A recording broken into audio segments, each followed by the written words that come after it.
Bien, chicos, he vuelto. Eh, entonces, lo que vamos a hacer ahora es ver cómo podemos aplicar el método de separación de variables a nuestra ecuación diferencial que obtuvimos para una cuerda. Entonces, vamos a hacer como ejercicio lo siguiente: reemplace la solución propuesta para nuestro sistema y resuelva la ecuación diferencial en derivadas parciales, ¿cierto?, de la cuerda, considerando como condiciones de contorno que la cuerda de largo, que la cuerda tiene un largo L y tiene sus extremos fijos en las posiciones x igual a 0 y x igual a L. Nuestro problema, y queremos aplicar método de separación de variables. Entonces, lo que vamos a suponer, voy a cambiar de cámara. Bien, entonces, lo que vamos a suponer, recordemos primero nuestra ecuación. Tenemos que la segunda derivada de nuestra función y con respecto a x es igual a 2x2, ¿cierto? Es igual a 1 sobre la velocidad al cuadrado de la segunda derivada de y con respecto al tiempo. Esa es nuestra ecuación que obtuvimos para la vibraciones o perturbaciones en la cuerda, donde habíamos fijado que B correspondía a la raíz, ¿cierto?, de la tensión dividido por la densidad de masa. Esas son nuestras variables y tenemos que nuestra función, nuestras condiciones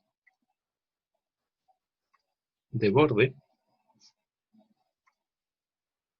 son que nuestra función evaluada en 0, en x igual a 0, ¿cierto?, para todo instante de tiempo es igual a nuestra función evaluada en el punto L, ¿cierto?, para todo instante de tiempo, y esto, la amplitud de esta función debe ser igual a 0 para todo instante de tiempo. Esto es como escribimos nuestra condición de borde, de que la cuerda no se mueve en sus extremos. Bien. Entonces, la pregunta es, lo que estábamos suponiendo es que nuestra función y de x, t la podíamos escribir como una función f, que depende solo de la parte espacial, multiplicada por una función g, que depende solo de la parte temporal. Entonces, ya tengo esto, voy a dejar de compartir, y así nos quedamos solamente con el cuaderno como ejercicio. Entonces, esta es nuestra ecuación en derivadas parciales. Esta de acá es la velocidad de propagación de nuestro sistema. Como es una cuerda, esta velocidad corresponde a la tensión dividido por la densidad de masa. Las condiciones de borde, como decíamos, las podemos expresar de la siguiente forma. La función evaluada en x igual a 0 para todo instante de tiempo tiene que ser igual a la función evaluada en x igual a L para cualquier instante de tiempo, ¿cierto? Y eso tiene que ser igual a 0. Y por otro lado, la función o el ANSAT que estamos proponiendo, nuestra separación de variables en sí, es esta función y que depende de x y de t, la podemos escribir como esta función f, que depende única y exclusivamente de la posición, y esta función g, que depende única y exclusivamente del tiempo. Entonces, ¿qué es lo que hacemos? Lo que hacemos es tomar nuestra función y reemplazarla en nuestro set de derivadas parciales. Entonces, lo primero que voy a hacer es tomar la derivada de y con respecto a x, que esto es básicamente derivar con respecto a x la función f de x, g de t. Entonces, como g no depende de x, entonces puede salir de esta derivada y esto me queda directamente g de t, y voy a colocar f' de x, porque la derivada de x es una derivada total, entonces esto es la derivada f' de x. Puedo volver a derivar esto, me queda entonces como la segunda derivada de y con respecto a x, va a ser la derivada con respecto a x de g de t por f' de x. Pero, nuevamente, como estoy derivando con respecto a x, g lo puedo sacar de la derivada, y esto me queda g de t por f2' de x. Vale decir, la segunda derivada de f con respecto a x. Bien, entonces puedo repetir ahora lo mismo, pero para la parte temporal. Entonces calculo la derivada de y, ahora con respecto al tiempo, y esto lo puedo escribir como el mismo argumento, de a de t, de mi función f que depende de x, por mi función g que depende del tiempo. Ahora estoy derivando con respecto al tiempo, por lo tanto x no juega ningún rol. Puedo sacar f de la derivada, entonces me queda f de x, y me queda la derivada ahora con respecto al tiempo de g. Entonces esto lo vamos a escribir como g punto de t. ¿Sí? Y puedo repetir lo mismo, ahora puedo volver a hacer la segunda derivada con respecto al tiempo, y esto me queda la derivada con respecto al tiempo de esta función de acá, que sería f de x, g punto de t. Y esto, nuevamente puedo sacar f, porque no depende del tiempo, entonces me queda f de x, y acá me queda la segunda derivada ahora con respecto al tiempo. Entonces esto me queda g, dos puntos, como función del tiempo. Bien, ahora ya tengo las dos expresiones que buscaba, que serían la segunda derivada de y con respecto al tiempo, y la segunda derivada de y con respecto a la posición. Y estos resultados los puedo ahora reemplazar en mi ecuación de derivadas parciales. Entonces, la segunda derivada de y con respecto a x sería esta expresión de acá, entonces me queda g de t por f2' de x va a ser igual a 1 sobre b cuadrado por la segunda derivada de y con respecto al tiempo. O sea, va a ser igual a eso, f de x por g 2 puntos de t. Como f siempre depende de x y g siempre depende de t, entonces voy a dejar de escribir los argumentos de las funciones y voy a trabajar directamente con g y con f, ¿sí? Pero g siempre depende de t y f siempre depende de x. Entonces esto me queda g por f2' igual a 1 sobre b cuadrado de f por g 2 puntos. ¿Sí? Bien, ¿cómo procedemos ahora? Primero que nada, localmente, en algunos puntos, o mejor dicho, en varios puntos, tanto la función g como la función f probablemente sean igual a 0. Pero no en todos los puntos, ¿sí? O sea, en algunos puntos estas funciones son igual a 0, pero no en todos. Entonces lo que vamos a hacer es suponer que vamos a trabajar en puntos donde f y g sean distintos de 0, y lo que voy a hacer entonces es multiplicar por 1 dividido por f por g, ¿sí? Entonces, esto eventualmente, ocasionalmente podría ser 0, pero vamos a suponer que no son 0 para poder realizar esta división. Entonces, ¿qué es lo que me queda? Si yo hago esto, me queda acá gf2' dividido por gf igual a 1 sobre b cuadrado de fg 2 puntos dividido por fg. Entonces, de acá, este g se puede simplificar con ese g, esta f se puede simplificar con esa f, y me queda f2' sobre f es igual a 1 sobre b cuadrado de g 2 puntos dividido por g. Y aquí pasa algo interesante. Fíjense que, disculpen,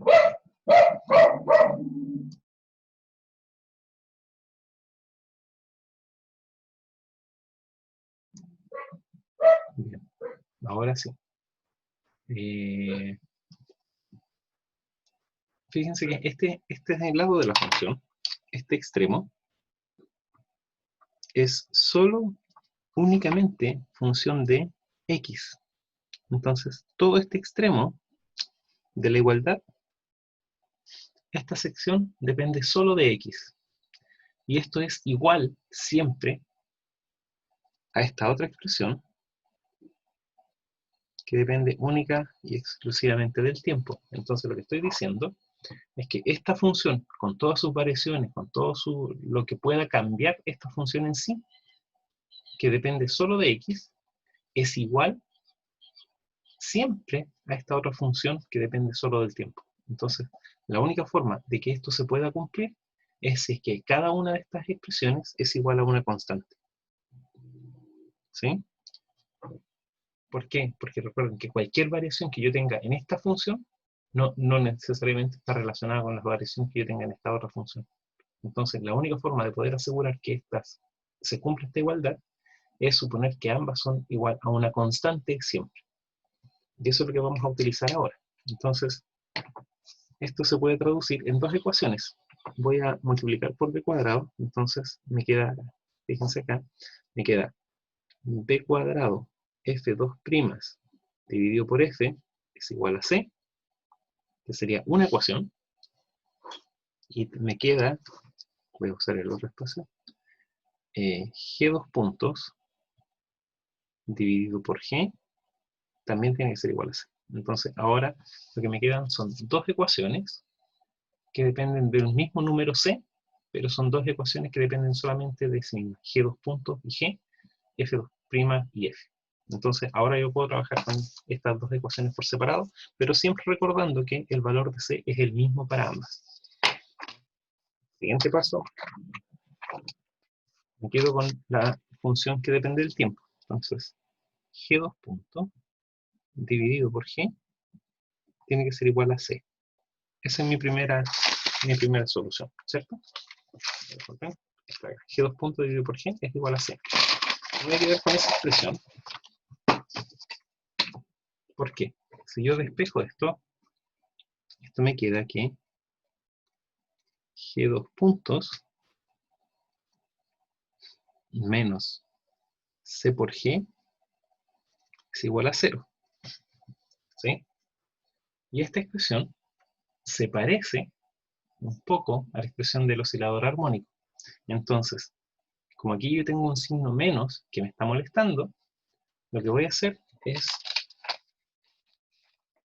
de hecho, si recuerdan la expresión para el oscilador armónico, lo voy a escribir acá como en paréntesis, y 2 puntos más omega cuadrado i igual a 0, ¿cierto? Este es el oscilador armónico simple.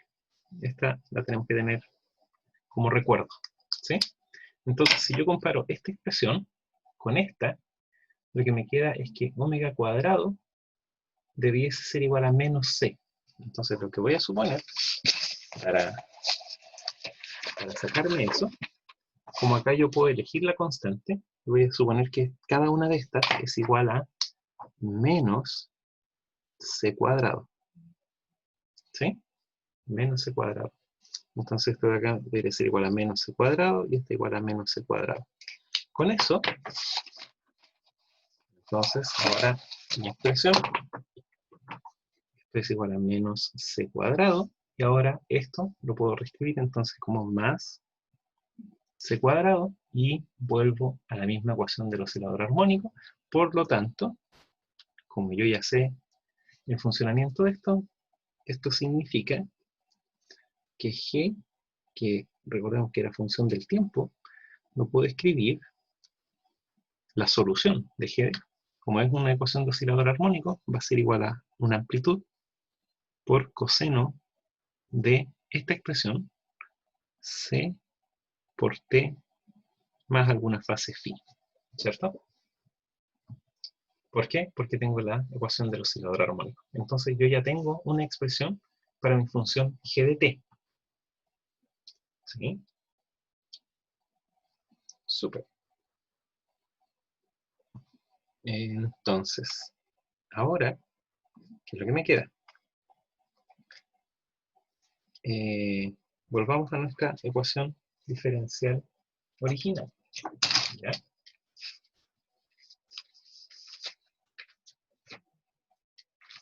Dame un segundo.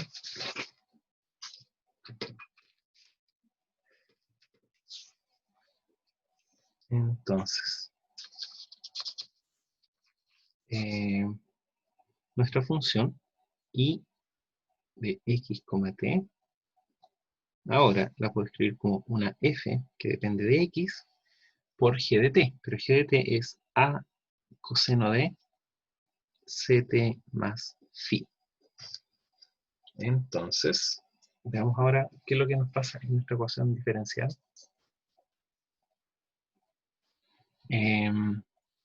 Volvamos a hacer nuestras derivadas. Y ¿qué me va a quedar? Me queda b cuadrado por f dos puntos, no, este era f2', ¿cierto? Dividido por f, tiene que ser igual a c, ¿sí?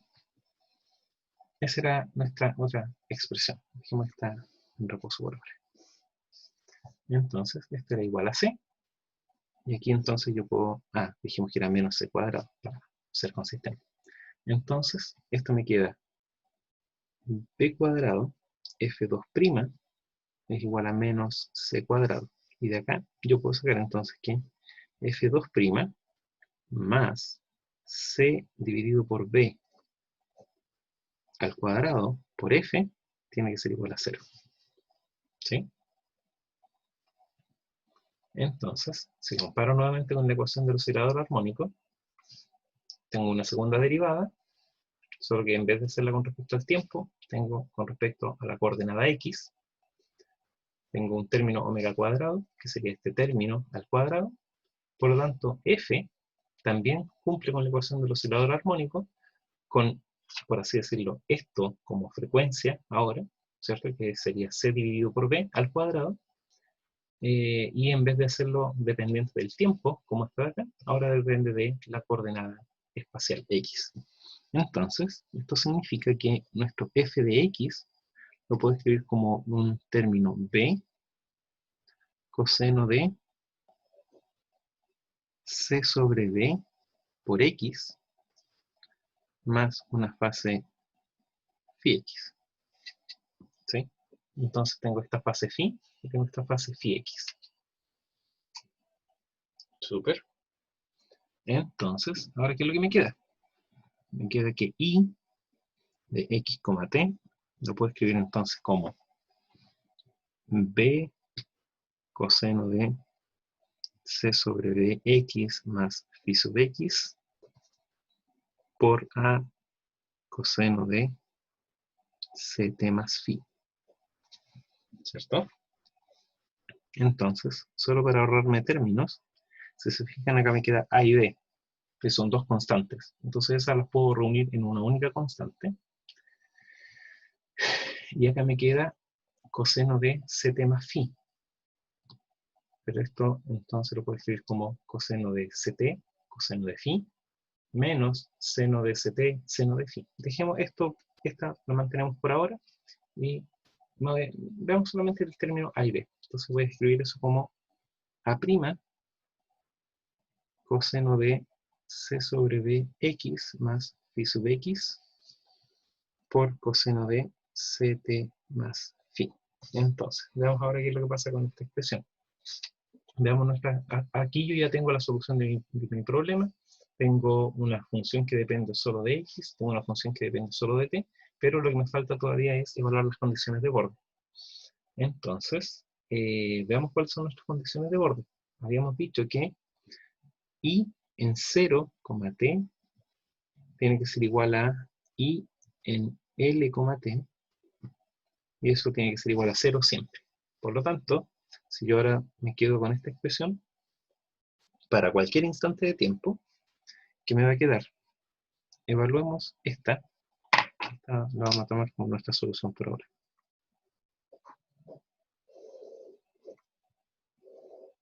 Esa va a ser nuestra solución. Entonces, al evaluarla ahora en x igual a 0 o x igual a l, veamos qué pasa. A' o a asterisco, para que no sea como derivada, ¿cierto? Coseno de 0 más phi x, coseno de ct más phi, tiene que ser igual a 0. Y aquí tiene que ser c igual a 0 para cualquier instante de tiempo. Por lo tanto, a pesar de que coseno pueda ser 0, no es esta la función que tiene que ser igual a 0, porque tiene que ser igual a 0 siempre. Entonces, puedo simplificar por esto. La amplitud tiene que ser distinta de 0, y esto significa entonces que coseno de phi x tiene que ser igual a 0. ¿Sí? Eso significa que los valores de la fase phi de x pueden ser más o menos pi medio. ¿Sí? De esa forma, si phi x es igual a más pi medio, este término vale 0, o si es menos pi medio, también vale 0. Entonces, ya con eso fijamos la fase de phi x. Por simplicidad, para poder seguir trabajando, se puede tomar cualquiera de los dos, pero el término más simple de tomar corresponde al término menos pi medio. Entonces, ¿por qué? Porque después cuando reemplazan acá coseno de esta expresión menos pi medio, les queda un término positivo. Por eso es más fácil trabajar en este caso con el menos pi medio. Entonces vamos a fijar que pi de x es igual a menos pi medio. Y ese es como un primer término. Gracias a esta condición de borde de acá. Todavía nos falta esta condición de borde de acá. Veamos entonces qué es lo que nos queda. La solución entonces, por ahora, y de x, t, va a ser asterisco coseno de c sobre dx menos pi medio por coseno de ct más phi. ¿Cierto? Entonces, esta expresión de aquí, yo la puedo escribir como, lo voy a hacer acá al borde, coseno de alfa menos beta es igual a coseno de alfa, coseno de beta, más seno de alfa, seno de beta. ¿Sí? Por lo tanto, reemplazando alfa igual a esta expresión de aquí, y beta igual a pi medio, si se fijan, acá me va a quedar coseno de pi medio. Por lo tanto, ese término no existe, y solo me queda esta expresión de acá. Seno de pi medio, porque este menos se va acá en este más de acá, seno de pi medio es igual a 1, por lo tanto me queda solamente seno de cx sobre b, y eso era lo que yo quería utilizar. Entonces,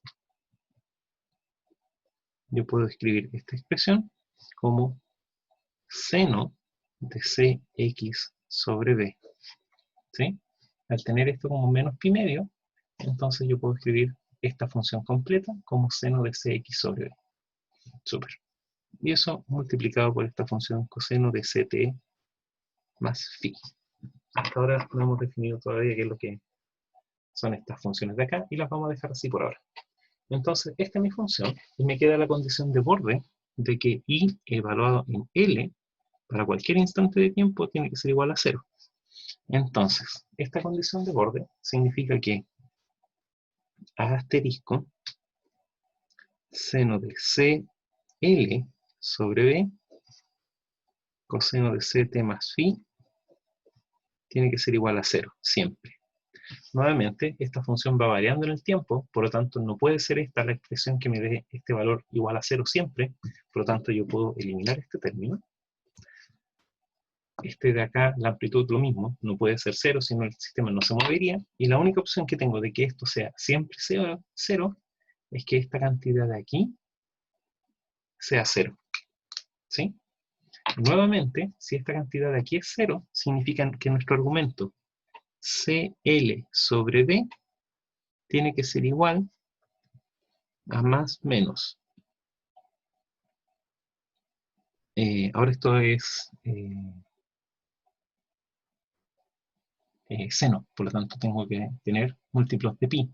Puede ser más menos pi, más menos 2pi, más menos 3pi, más menos npi. ¿Sí? Entonces, cada vez que el argumento de esta función es igual a npi,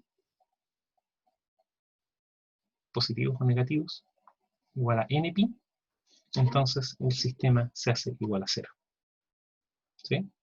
Si yo considero signos positivos y negativos, me duplica el resultado, la dinámica es la misma, por lo tanto me quedo solamente con las soluciones positivas, y si considero que esto es igual a 0, que también podría ser una solución, entonces esto me quedaría seno de 0. Y eso significa que el sistema nunca tendría dinámica. Por lo tanto, el 0 no es solución para mi problema. Tiene que ser múltiplo de pi. ¿Sí? Entonces, de aquí voy a considerar los n mayor que 0. Eso, n mayor que 0 y con n perteneciendo a los naturales. ¿Sí? Esa es mi condición sobre el n, y esto me queda entonces que CL sobre B tiene que ser igual a NPi. ¿Cierto? Con n igual a 1, 2, 3, etc. Eso significa que mi constante C, que aún no la había definido bien, es igual a NPL sobre B. ¿Sí? No. Disculpen, despejé mal. C es igual a NPB sobre L. ¿Sí? Y si se fijan, no es solo una constante, sino que son n constantes, o sea, infinitas constantes, porque ahora este C sub n depende de mi valor n. Entonces, esto lo puedo escribir como C sub n igual a npi b sobre L. Y b, nosotros ya sabíamos cuánto era la expresión de b, npi sobre L por la raíz de la tensión dividido por la densidad de masa. Entonces yo ya tengo mi expresión para C sub n. Y en realidad C sub n, si se fijan de acá, como C va acompañando a la expresión de T, entonces C debe tener unidades de 1 sobre segundo o radianes sobre segundo. Por lo tanto, C corresponde efectivamente a la frecuencia, el valor de C corresponde a la frecuencia angular de mi sistema. Entonces, estas C sub n en realidad corresponden a mis valores de frecuencias naturales de oscilación, omega n, sería igual a C sub n, entonces serían n pi sobre L raíz de T sobre 1. Y de esa forma yo puedo identificar las frecuencias naturales de oscilación de mi sistema en términos de los parámetros conocidos. L, el largo de la cuerda, n, el número del modo normal de oscilación, y la raíz de la tensión dividido por la densidad de masa de la cuerda.